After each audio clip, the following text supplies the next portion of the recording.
Transmitir lo que sientes, encontrar tu propia voz, terminar tu novela. Hacer literatura implica recorrer un largo camino, que va más allá de tener una buena idea y ponerla sobre el papel. Bienvenido al Show de la Narrativa. Soy Carlos de la Torre Paredes y estoy aquí para enseñarte todo lo que sé sobre el arte de escribir. ¿Qué tal amigos? Bienvenidos a este nuevo episodio del podcast El Show de la Narrativa, episodio número 12. El día de hoy hablaremos de por qué es tan importante corregir.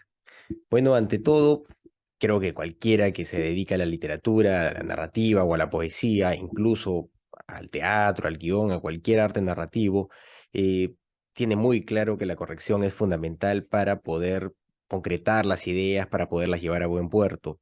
Definitivamente nosotros en este proceso de escritura normalmente nos vamos a sentar frente a una página en blanco, vamos a empezar a escribir, vamos a ir descubriendo distintas cosas de nuestra propia historia, de sus propias necesidades, de nuestros personajes, y pues muchas veces creemos que eso que ha salido a la primera es algo muy potente, que va a funcionar muy bien, y puede que sí, que efectivamente lo sea. Sin embargo, el proceso de corrección va a ser fundamental para que ese primer esqueleto que podamos hacer, ese primer borrador, ese primer esquema, tenga sentido, tenga coherencia, y no solo eso, sino que adquiera un valor superior al volverse una obra artística.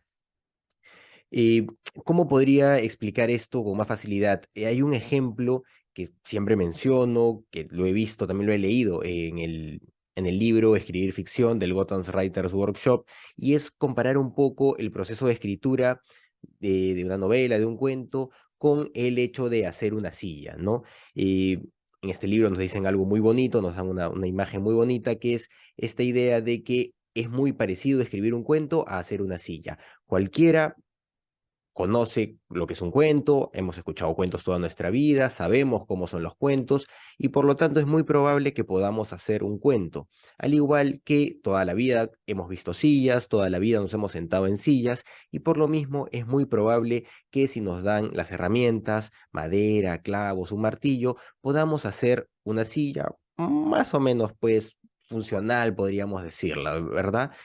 Estructuralmente va a ser una silla, pero de ahí a que eso nos funcione, a que realmente alguien se pueda sentar con comodidad en eso que hemos creado a la primera, va a ser muy difícil. Para que nosotros logremos pulir nuestra técnica y lograr hacer una silla que funcione, vamos a tardar regular. Probablemente vamos a tardar unos 20 intentos, 25 intentos, y recién entonces vamos a poder ya tener de alguna manera maña para hacer nuestras sillas y que la gente se pueda sentar, pero eso todavía no ha hecho que esta silla valga más que por su propia forma, ¿verdad? Que sea algo más que un espacio, que un lugar donde alguien se puede, un objeto donde alguien se puede sentar. ¿Qué necesita esta silla para volverse una obra de arte? Pues un proceso artesanal, artístico, que tal vez incluya el hecho de hacerle pinturas, hacerle dibujos, o hacerle pulidos especiales, o darle formas, ¿no? Ir puliendo, no, se me ha ido la palabra, pero ir generando figuras, ¿no? Leones, mariposas, lo que querramos, ¿no? Que vayan generando una idea diferente a lo que era esa silla solamente para sentarse, ¿no? Y que se convierta en un plus, en algo extra, en algo que no existía y que no va a volver a existir porque es algo único, algo que se ha hecho de manera detallada, personal, ¿no? Entonces, este proceso se alimenta definitivamente de el poder tener algo en un esquema básico, en un esquema tipo borrador, por así decirlo, y poder empezar a pulirlo hasta tener la obra que queremos. Es igualito con el cuento. Todos podemos escribir un cuento, conocemos la estructura, pero luego de que la tenemos hecha, bueno, y nos va a tomar bastante tiempo también tener estructuralmente y funcionalmente historias que respondan adecuadamente a lo que queremos, que digan lo que queremos, pero una vez tenemos eso, lo siguiente es empezar a hacer este pulido, este trabajo de detalles, este trabajo más artesanal de la literatura que va a permitir que esa estructura que habíamos creado, ese primer borrador, que muchas veces ha venido pues por un impulso o ha venido por lo que podríamos llamar una suerte de inspiración, que tiene que ver definitivamente con estar trabajando permanentemente, porque si no, no llega también. eh, Se convierte en algo más que eso, ¿no? Yo alguna vez discutía con un estudiante mío y se molestó incluso, ¿no? Porque él es un tipo genial y se sentía un genio. Y yo le dije, bueno, por más genio que seas, vas a tener que corregir, ¿no? A la primera no puede salir algo por el simple hecho de que este es un proceso artesanal casi en el que nosotros vamos mejorando, puliendo, agregando cosas, quitando cosas que hacen que el proceso narrativo o la obra narrativa calce como debería, ¿no? Entonces, recuerdo que no le gustó eso, dijo, no, la primera a mí me sale, pero yo creo que el tiempo a todos nos enseña que definitivamente tenemos que corregir, mejorar nuestra impronta y eso nos va a permitir tener una obra mucho más consolidada.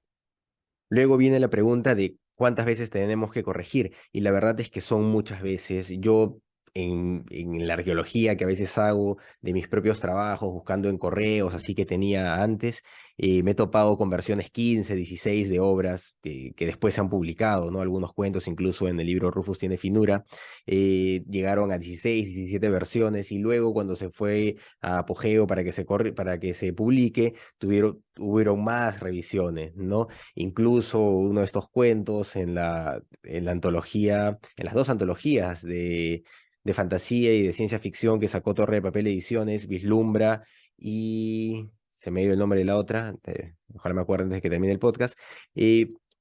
También hicimos correcciones a esos dos cuentos que salen ahí, ¿no? Que son, si no me equivoco, Demasiado Amarre y Encuentro Cercano, ¿no? Que son dos cuentos que aparecen en Rufus tiene finura y que pues también están en Constelaciones, ¿sí? Constelaciones, me parece, y Vislumbra.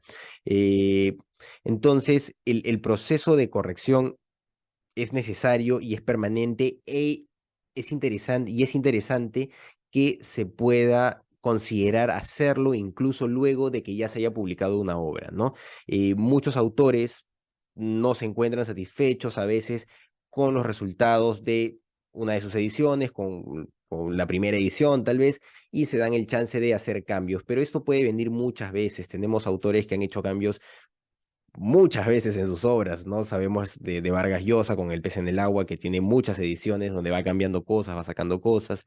El mismo García Márquez tiene revisiones propias de sus 100 años de soledad, y esto es normal y es sano porque es parte de este proceso creativo, ¿no? El poder mejorar las obras es una licencia que nos damos los autores, eh, conscientes de que ese proceso se puede perfeccionar siempre, ¿no? Y que se ha publicado básicamente porque consideramos que ya estaba listo para ser visto el trabajo, ¿no? No necesariamente porque no pudiera ser perfectible, porque definitivamente va a poder ser perfectible y más aún con lo que cada día vamos aprendiendo, vamos conociendo y vamos experimentando y viviendo también, ¿no? Los escritores nos alimentamos de todo lo que disfrutamos, lo que vivimos, así que ese proceso también nos lleva muchas veces a correcciones.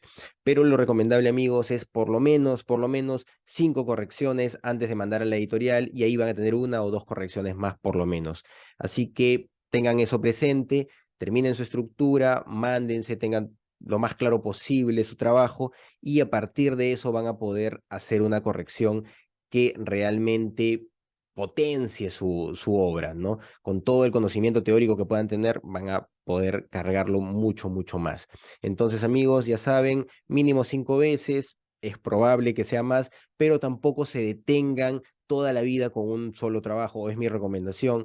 Los trabajos tienen que terminar también, tenemos que darles un momento para cerrarlos, y ese momento es cuando nosotros consideramos que ya se puede publicar, ¿no? Que ya puede ser leído. ¿Puede ser perfectible? Sí, pero también tenemos que dejar que nuestras obras vivan, que nuestras obras sean leídas, disfrutadas, y ello también nos va a enseñar a nosotros respecto a lo que estamos haciendo, a lo que queremos hacer y a cómo recepciona el público nuestro trabajo. Así que, amigos, ya saben, la corrección es súper importante, es parte de este proceso artesanal, de este proceso artístico. No la dejemos de lado, no la menospreciemos, y hay una idea permanente también en este libro del Gotham Writers Workshop en escribir ficción, que nos dice que seamos escritores libres, ¿no? Siempre escritores libres, que nos mandemos con todo, que vomitemos todo lo que tengamos, y es algo que yo también creo, escribamos con toda nuestra impronta, y cuando nos toque corregir, cuando nos toque editar nuestra propia obra, seamos muy severos, ¿no? Seamos editores severos con nuestro trabajo, y eso va a permitir que esa confluencia entre libertad y disciplina y lo estricto permita pues sacar una obra que valga la pena. Y pues la disciplina es fundamental en cualquier escritor, ya saben, todos los días o todos los días que puedan deben estar escribiendo, enfrentándose a la página en blanco, así no salga nada, es parte de este proceso. Bueno amigos, eso ha sido todo por esta oportunidad, nos vemos en el siguiente episodio de El Show de la Narrativa. Hasta una próxima. Si te ha gustado este episodio, compártelo y dale suscribir al canal o plataforma donde nos estés escuchando. Así nos ayudas a seguir creando contenido. Si quieres saber más sobre mi trabajo, puedes visitar carlosdelatorreparedes.com. Encuentra más información sobre el podcast en carlosdelatorreparedes.wordpress.com y en las redes sociales de El Show de la Narrativa. Este es un podcast de Proyecto Valiente, SAC.